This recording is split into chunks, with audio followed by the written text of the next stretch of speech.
அனைவருக்கும் வணக்கம். வணக்கம். தமிழ் பயணிக்க வாருங்க. அது ரொம்ப நாள் ஆச்சு இந்த மாதிரி வீடியோ எடுத்து நம்ம உட்காந்து பேசி ரொம்ப நாள் ஆன மாதிரி இருக்கு.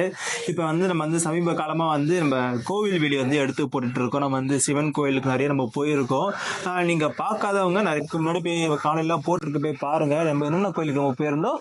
மணிகண்டேஸ்வரர் கோயில் போனோம், தேனூரீஸ்வரர் கோயில், ஒத்தாண்டேஸ்வரர் கோயில், மருதீஸ்வரர் கோயிலுக்கு போயிருந்தோம். எல்லா காணொலியும் நல்லாவே போயிருக்கு. இந்த டிராவல் பண்ற வீடியோ போட்ட எல்லா காணொலியும் நல்லா அழகா போயிருக்கு, நிறைய வியூஸ் போயிருக்கு. எல்லாம் பார்க்காத மக்கள் எல்லாருமே போய் பாருங்க. நம்ம வந்து பொதுவாகவே வந்து தமிழ் மன்னர்களை பத்தி நம்ம வந்து தொடர்ச்சியா நம்ம பேசிட்டே வரோம், சரிங்களா? அதுலயும் வந்து எனக்கு குறிப்பா சொல்லணும்னா வந்து எனக்கு ரொம்ப பிடிச்ச ஒரு மன்னர் இருக்காருன்னா வந்து ராஜராஜ சோழன் தான். ராஜராஜ சோழனும் ராஜேந்திர சோழனும் வந்து எனக்கு வந்து ரொம்ப ஒரு பிடிச்சமான ஒரு மன்னரா இருக்காங்க. நான் 2020 காலகட்டத்தில் வந்து நம்ம வந்து இந்த பொன்னியின் செல்வன் நாவல் படிச்சதுல இருந்து எனக்கு வந்து ராஜராஜ சோழன் மேல வந்து அவ்வளோ பற்றுதல் வந்து எனக்கு ஏற்பட்டுச்சு. அது மட்டும் இல்லாம வந்து நான் பல தடவை வந்து தஞ்சாவூருக்கு நான் பயணிச்சிருக்கேன், சதய விழாக்கு நான் போயிருக்கேன். அதுவும் இல்லாம வந்து தஞ்சாவூர் மட்டும் இல்லாம அதை சுற்றுலா பகுதி கும்பகோணம் அது மாதிரி நிறைய பகுதிக்கு நான் போயிட்டு நிறைய சோழர்கள் கட்டிய அந்த சிலைகள் கோவில்கள் எல்லாத்தையும் நான் பார்த்துருக்கேன். நான் தஞ்சாவூர்ல மட்டும் தான் அது மாதிரி நிறைய கட்டியிருக்காங்கன்னு பார்த்தேன். நம்ம சென்னையிலேயும் இந்த மாதிரி நிறைய கோயில்கள் கட்டியிருக்காங்க. உதாரணத்துக்கு பார்த்தீங்கன்னா வந்து இந்த மருதீஸ்வரர் கோயிலாம் கட்டினது நம்ம ராஜேந்திர சோழன், மணிகண்டேஸ்வரர் கட்டினது பராந்தக சோழன். இது மாதிரி வந்து நம்ம சோழ மன்னர்கள் வந்து நிறைய ஆலயங்களை கட்டியிருக்காங்க இல்லையா? அதெல்லாம் வந்து நான் போயிட்டு அந்த வீடியோலாம் எடுத்து போட்டு அந்த மன்னர்களை பத்திலாம் வந்து பெருமை சேர்க்கணும் அப்படிங்கிற ஒரு நோக்கத்தோட நான் வந்து பயணிச்சுட்டு இருக்கேன். சரி, இன்னைக்கு வந்து நம்ம இந்த ராஜராஜ சோழனை பத்தி, அதாவது நான் வந்து தஞ்சை பெரிய கோவில் போயிட்டு அங்க இருந்த ராஜராஜ சோழனை பத்தி நான் பேசணும் முடிவுல இருந்தேன். ஆனா அவருடைய சின்ன ஒரு சிறிய பகுதியை மட்டும் நான் சொல்லலாம்னு ஆசைப்படுறேன் இந்த காணொலியில இருந்து. ராஜராஜா, அதாவது வழக்கமா எல்லா யூடியூப்லாம் பாத்தீங்கன்னா நிறைய ராஜராஜ சோழனை பத்தி சொல்லியிருப்பாங்க. ஆனா நான் யாரும் சொல்லப்படாத ஒரு விஷயத்த இந்த காணொலியில வந்து சொல்ல போறேன். இதை வந்து தமிழ் மக்களாகிய நான் வந்து உங்ககிட்டயே வந்து இந்த பொறுப்பை ஒப்படைக்கிறேன். மக்கள் கிட்ட கொண்டு போய் சேர்க்கிற அந்த முயற்சி, அந்த இது பொறுப்பை வந்து நான் உங்ககிட்டே ஒப்படைக்கிறேன். நீங்க தான் மக்கள் கிட்ட கொண்டு போய் சேர்க்கணும். இது வந்து முக்கியமான ஒரு காணொலி. அதனாலதான் வந்து இந்த புத்தகத்தை எழுதியவர் யாரும் பார்த்தீங்கன்னா பேராசிரியர் சி கோவிந்தராசனர், முனைவர் சி கோ தேவநாயகம் சொல்லிட்டு ஒரு வரலாற்று ஆய்வாளர்கள் வந்து எழுதியிருக்காங்க. இந்த புத்தகத்தை வந்து நிறைய வந்து சோழர்களை பத்தி முழுமையா வந்து ஒரு உண்மைத்தன்மை வாய்ந்த புத்தகங்களா அது இருக்கும். எல்லா சோழர் மன்னர்களை பத்தி போட்டிருக்காங்க. ஆமா, இது வந்து எழுதுன உண்மை சம்பவம் வரலாற்றுல பார்த்திருப்போம். அதெல்லாம் வந்து கோர்வையா அவங்கள ஒரு கற்பனை காதா பாத்திரம் சேர்த்திருப்பாங்க. ஆனா இதுல அப்படி கிடையாது. இதுல உண்மை சம்பவம் மட்டும்தான் எழுதியிருக்கிறாங்க. ஆமா, இது வந்து முழுக்க ராஜராஜ சோழன் மட்டும் இல்லாம எல்லா சோழ மன்னர்களை பத்தி எழுதியிருக்காங்க. சுந்தர சோழர், உத்தம சோழர், அப்புறம் ஆசாதிராசன், விஜயராசேந்திரன், விக்ரம சோழன், முதலாம் குலத்துங்க சோழன், இரண்டாம் குலத்துங்க சோழன் சொல்லிட்டு எல்லா சோழர்கள், முற்கால சோழர்கள், பிற்கால சோழர்கள், இடைக்கால சோழர்கள், எல்லா சோழர் மன்னர்களை பத்தி எழுதியிருக்காங்க. ஆனா இதுல வரலாற்று ஆய்வாளர்கள் என்ன பண்ணிருக்காங்கன்னா ஒரு சுவாரஸ்யமான விஷயம் என்னன்னா, எல்லா சோழ மன்னர்களுக்கு உதாரணத்துக்கு பாத்தீங்கன்னா இந்த தெரியுதான்னு தெரியல, ஆதித்த கரிகாலனுக்கு ஒரு பக்கம் தான் எழுதியிருக்காங்க. அதே மாதிரி பாத்தீங்கன்னா வந்து நம்ம இரண்டாம் பராந்தக சோழனுக்கு ஒரு 2 பக்கம் எழுதியிருக்காங்க. ஆனா ராஜராஜ சோழனுக்கு மட்டும் மதுராந்தக சோழன், உத்தம சோழன் கூட ஒரு பக்கத்திலே முடிச்சிருக்காங்க. ஆனா ராஜராஜ சோழன் மட்டும் 43வது பேஜ், அதாவது 43வது பக்கத்துல இருந்து கிட்டத்தட்ட 103 பக்கங்கள் வரைக்கும் எழுதியிருக்காங்க. பாருங்க எவ்வளவு. அவர் தான் நீண்ட காலமா வந்து அரசு ஆட்சி செஞ்சிருக்காரு. இது வந்து நான் ஒரு காணொலியில மட்டும் சொல்லி முடிக்கக்கூடிய விஷயங்களும் கிடையாது.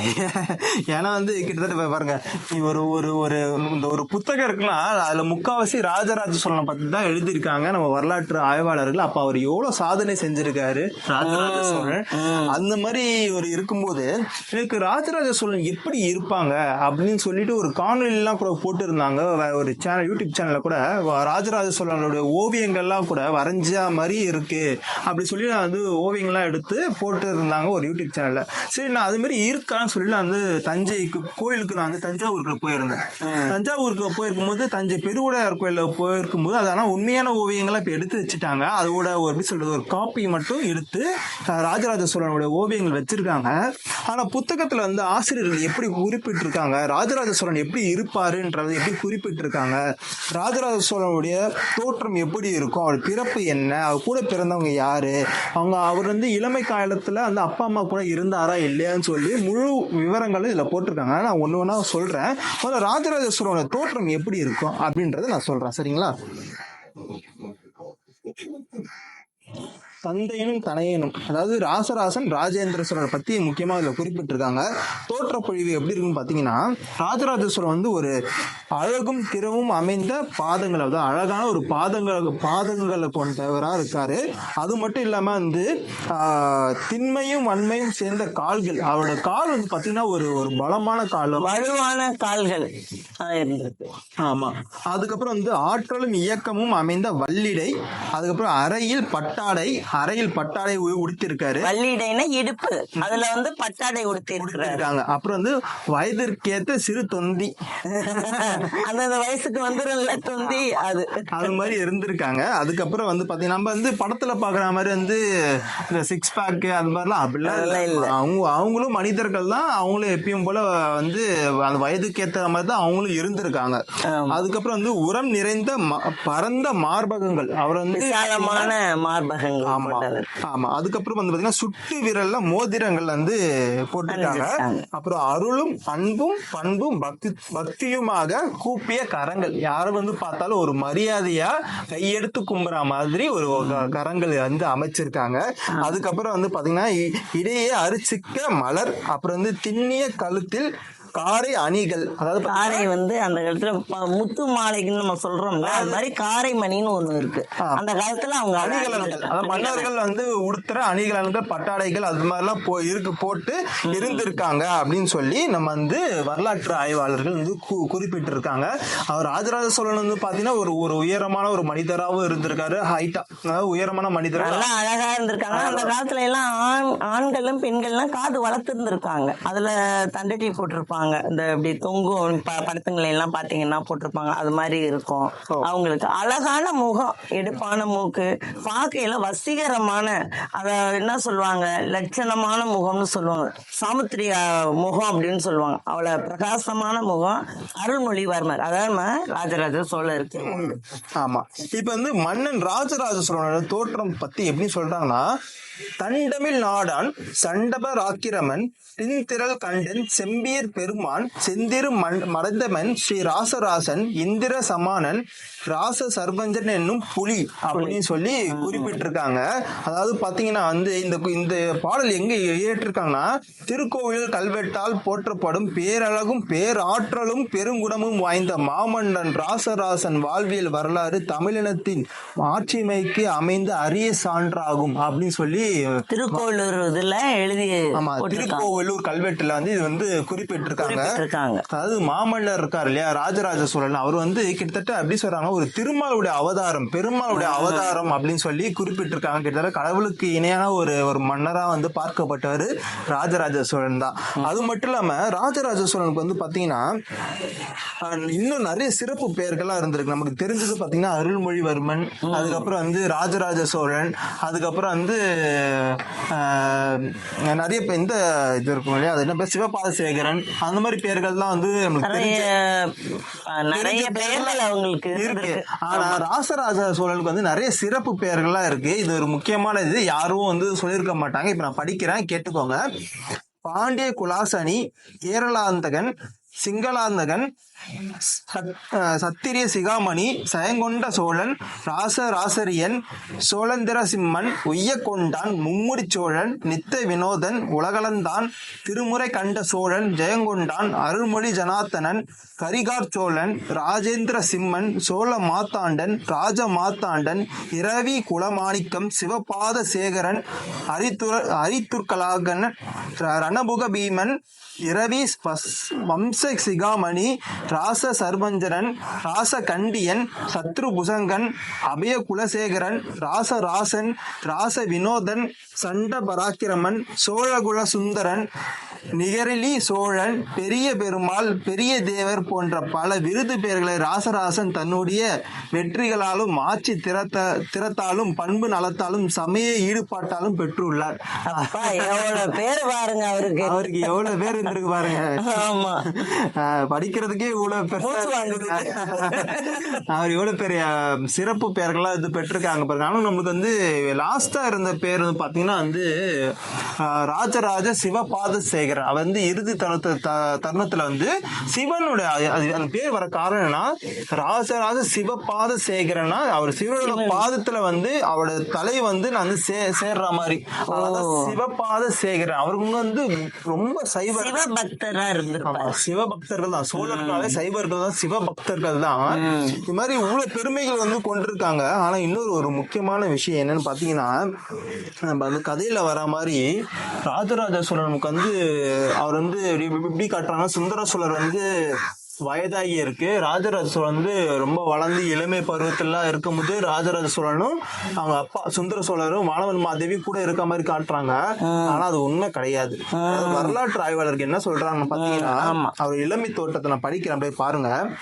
தாயிடம் பால் குடிக்கின்ற பருவத்தினாக குழந்தை ராசராசன் இருந்த போதே தந்தை சுந்தர சோழன் இறந்துள்ளான்.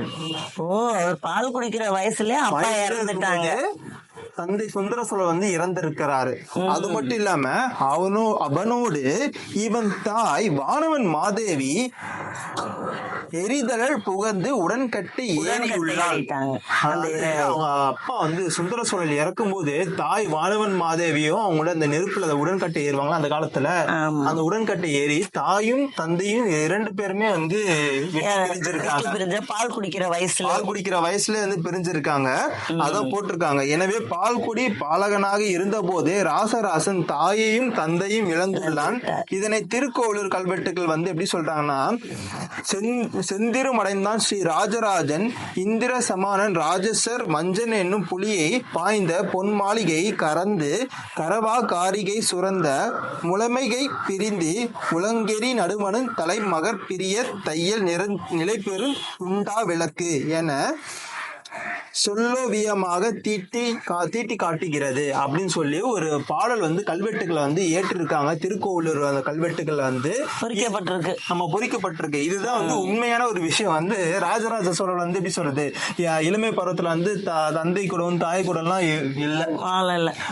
அவங்கள வந்து யாரு வளர்த்தாங்க பாத்தீங்கன்னா, செம்பியன் மாதேவி தான் வந்து வளர்த்துட்டு வந்திருக்காங்க. அக்கா குந்தவை பிராட்டின் தான் வளர்த்துருக்காங்க. இது மாதிரி வந்து நிறைய கல்வெட்டுகள் இருக்கு. இது மாதிரி ராஜராஜ சோழன் வந்து ஒரு சாதாரண ஒரு மன்னரா வந்து குறிப்பிட்டு சொல்ல முடியாது. ஏன்னா அவர் வந்து பல போர்கள் நடத்திருக்காரு, பல மக்கள் வந்து அரவணைச்சு பார்த்திருக்காங்க. நீங்க வந்து தஞ்சை பெரியவுடையார் கோயிலுக்கு போயிருந்தீங்கன்னா அந்த கோபுரம் இருக்குல்ல, விமானம் இருக்குல்ல, அது வந்து 13 அடுக்குகளா இருக்கும் அந்த விமானம், அந்த கோபுரம். ஆமா, ஏன்னா அவர் வந்து அந்த 13 வருடங்கள் அந்த கோயிலுக்கு வந்து போயிருக்கிறதா சொல்லியிருக்காங்க. அதனால ராஜராஜ சோழனுக்கு 13 தான் வந்து பிடித்தமான எண்களாகவும் இருந்திருக்குன்னு சொல்லி நான் சொல்லல, வரலாற்று ஆய்வாளர் சொல்றாங்க. ஆமா, அது மட்டும் இல்லாம தஞ்சை பெருவுடையார் கோயிலுக்கு நான் தனிப்பட்ட முறையில போயிருக்கும் போது என்ன சொல்றாங்கன்னு பாத்தீங்கன்னா, உள்ள வந்து நிறைய சுரங்கப்பாதை இருக்கிறதாவும், கருவறைக்கு நீங்க போறதுக்கு முன்னாடி வந்து 2 சுரங்கப்பாதை இருந்திருக்கு போல இருக்கு. அதாவது வந்து வலது பக்கம் இடது பக்கம் 2 சுரங்கப்பாதை இருக்கு. ஆனா அந்த சுரங்கப்பாதை இப்ப எங்க போய் முடியுதுன்றது யாருக்கும் தெரியல. அது மட்டும் இல்லாம நீங்க வந்து கருவறைக்குள்ள போகும்போது இடதுபுறத்துல பாத்தீங்கன்னா வந்து ராஜராஜ சோழனுடைய ஒரு சிலை இருக்கும். அது ஐம்பொன் சிலை. இந்த ஐம்பொன் சிலை வந்து பாத்தீங்கன்னா இந்த ஒரு இதுல கூட சொல்லியிருப்பாங்க, அந்த ஒரு பேச்சாளர் வந்து ஒருத்தவங்க சொல்லியிருப்பாங்க, பாரதி பாஸ்கர் கூட சொல்லியிருக்காங்க. அந்த ஏன் சோழர்களுக்கு மட்டும் ஏன் இவ்வளவு முக்கியத்துவம் கொடுக்கறோம்னு பாத்தீங்கன்னா, சோழர்கள் மட்டும்தான் வந்து ஒரு டாக்குமெண்ட் வந்து உண்டு பண்ணுவாங்க. ஒரு கல்வெட்டுகளா இருக்கட்டும், ஒரு செப்பேடுகளா இருக்கட்டும், அந்த ஐம்பொன் சிலை இருக்கு இல்லையா, ராஜராஜ சோழனோட சிலைகள் வந்து என்ன பண்ணிருக்காங்கன்னா வந்து கடத்தி வெளிநாட்டுக்கு எடுத்துட்டு போயிட்டாங்க. ஓ சரி சரி. அப்ப வந்து என்ன சொல்றாங்க பாத்தீங்கன்னா, இங்க அப்ப வந்து அதிகாரியா இருந்தவர் வந்து பொன்மாணிக்கவேல், அவர் என்ன பண்றாரு, நீதிமன்றத்துல போயிட்டு வழக்கு தொடுக்கிறாங்க. அது வந்து இந்த நாட்டு எங்க நாட்டு சிலை இங்க வந்து கடத்திட்டு போயிருக்காங்க அப்படின்னு சொல்லி நீதிமன்றத்தை போயிட்டு வழக்கு போடும்போது என்ன சொல்றாங்கன்னா, இது உங்க நாட்டு சிலை அப்படின்றதுக்கு என்ன ஆதாரம் இருக்கு அப்படின்னு வந்து நீதிமன்றம், அந்த வெளிநாட்டு நீதிமன்றம் வந்து கேக்குது. அப்ப என்ன பண்றாங்க, ராஜராஜ சோழன் அந்த சிலை கூட ஒரு கல்வெட்டு உற்பத்தி பண்ணி வச்சிருக்காரு, ரெடி பண்ணிருக்காங்க. அந்த சிலை வந்து இவ்வளவு அகலத்துல இருக்கு, இந்த அணிகலன் வந்து பொறித்து இருக்கு, அது மாதிரி அதோட அகலம் என்ன, நீளம் என்ன, அது என்ன அணிகலன் பயன்படுத்தி இருக்காங்க, எல்லாமே கல்வெட்டுகளை வந்து டாக்குமெண்டா வந்து அவர் வந்து பதிகை செஞ்சிருக்காங்க. அந்த டாக்குமெண்ட், அந்த கல்வெட்டு ஆதாரங்களை கொண்டு போய் அவங்க ஒப்படைக்கிறாங்க. ஒப்படைச்சு அதை பார்த்து அந்த வெளிநாட்டுக்காரங்க வந்து ஆச்சரியப்படுறாங்க. பார்த்தோன்னே ஆமா இது உங்க நாட்டு சிலை தான் சொல்லிட்டு அதே சிலை வந்து அதே தஞ்சாவூர்ல அதே தஞ்சை பெருவுடையார் கோயில்ல கருவறைக்குள்ள இடதுபுறத்துல பாத்தீங்கன்னா இப்ப வந்து கம்பி எல்லாம் போட்டு அந்த சிலையை அங்கேயே வச்சிருக்காங்க. அந்த ராஜராஜ சோழன் நீ எங்க எங்க என்ன தூக்கிட்டு போனாலும் அங்கேயேதான் வந்து சேருன்ற மாதிரி எங்க கடத்திட்டு போனாலும் நம்ம நாட்டுக்கு வந்து சேர்ந்துடுறாரு அவர் ராஜராஜ சோழன். அப்படிப்பட்ட ஒரு மாமன்னரா பவர்ஃபுல்லா இருந்திருக்காரு. ஆமா, நீங்க அங்க போனீங்கன்னா நிறைய சிலைகளை பார்க்கலாம். சில புரியாத புதிர்களா இருக்கலாம். நம்ம வந்து நிறைய அக்னி தேவர் சிலைகள்லாம் பார்க்கலாம். நிறைய தஞ்சை பெருவுடையார் கோயிலுக்கு நீங்க போனாலே ஒரு பிரம்மாண்டமா இருக்கும். அந்த பிரம்மாண்டத்தை வந்து உண்டு பண்ணது நம்ம ராஜராஜ சோழன் தான். அது மட்டும் இல்லாம நம்ம வந்து ஒரு கோரிக்கையை நம்ம என்ன பண்றோம் பாத்தீங்கன்னா, உடையாளூர் சொல்லி அந்த ஒரு பகுதி இருக்கு, பழையாறையில உடையாளூர் சொல்லி ஒரு இடம் இருக்கு. அவருக்கு வந்து பாத்தீங்கன்னா பள்ளிப்படை அமைச்சிருக்காங்க. ஃபர்ஸ்ட் பாத்தீங்கன்னா ஒரு குடிசையில வந்து வச்சிருந்திருக்காங்க. இப்பதான் ஒரு ஷெட்டு போட்டு வச்சிருக்காங்க. இப்படிப்பட்ட ஒரு பிரம்மாண்டத்தின் உச்சமா கட்டின ஒரு கோயில கட்டின ஒரு மாமன்னருக்கு பாத்தீங்கன்னா ஒரு சின்ன இடத்துல வந்து ஒரு சிவலிங்கம் பிரதிஷ்டை பண்ணி இப்படி வச்சிருக்காங்க. அவருக்கு மிகப்பெரிய ஒரு பள்ளிப்படையா அமைச்சு ஒரு மிகப்பெரிய சிலை அமைச்சு, இதுதான் மக்களும் ஆசைப்படுறாங்க, தமிழர்களும் ஆசைப்படுறோம். இது மாதிரி ஒரு மிகப்பெரிய சிலை அமைச்சு ஒரு பிரம்மாண்டமா அவர் வந்து காட்ட வேணாமா? இப்ப பிரம்மாண்டமான ஒரு கோயிலை கட்டின ராஜராஜ சோழனுக்கு பிரம்மாண்டமான ஒரு கோயில் கட்டக்கூடாதா, ஒரு பள்ளிப்படை அமைக்க கூடாதா அப்படின்றத எல்லா தமிழோட மக்களோட எண்ணமாவும் இருக்கு.